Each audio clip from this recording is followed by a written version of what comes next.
I want to tell you something from experience and the little bit that God has privileged me to experience and understand. I want to tell us something about the difference that only God can make in a man's life. Okay, the one thing, I'll be listing 7 things. The one thing is that with God, you are serious, because like those servants were given talents. The last one was just not serious. He just didn't understand anything. It was just not serious. The others who were serious, yes, you understand that at the end they were rewarded, and much more was given to them. Even the man who had none but wasn't serious, what he had was taken and given to the man who had much. So that is it. In this kingdom with God, you get serious. Yes. If you don't get serious, somebody else might just come from the back and overtake you, because we know that in this kingdom, the first will be the last. The last will be the first. So you ought to be serious. With God, you get serious. So again, with God, you remain focused. God has given you a plan. He has given you an assignment. He has let you understand the purpose for which He has called you, and you ought to be focused. You yourself, you will understand. With God, you know that He has given me this, and I ought to remain focused. A man of God once said that the real speed in life is dominion over time.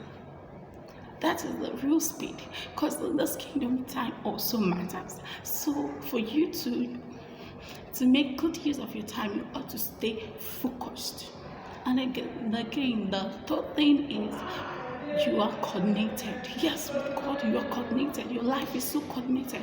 A man who is serious in life with his assignment, he's focused, so diligent in his assignment.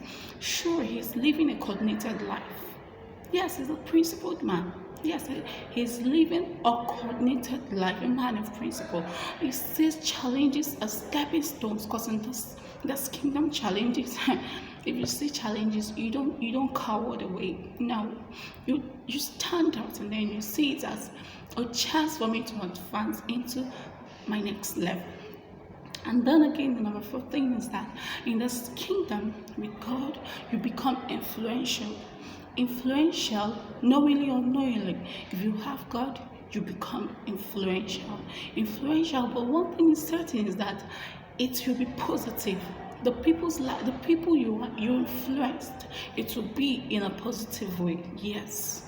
And again, the 5th thing is that in this kingdom, with God, you worry less. God has given us so many promises that has taught us to stop worrying.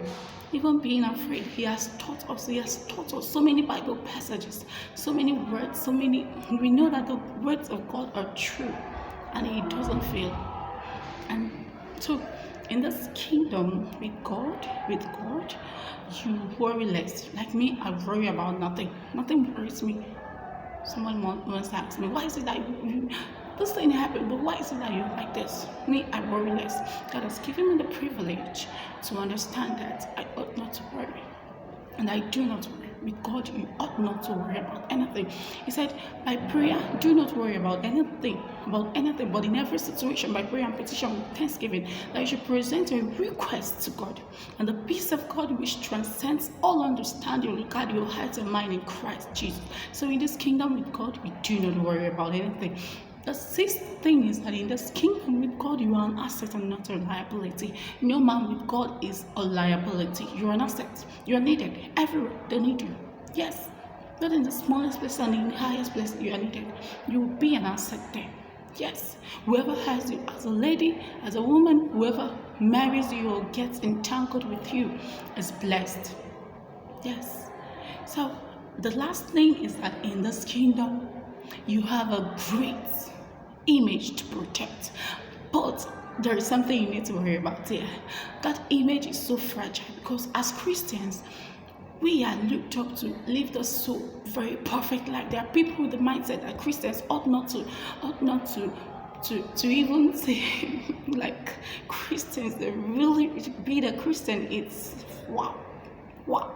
It's a great image to protect, the image of Christ. You have to protect it, and therefore it's so fragile.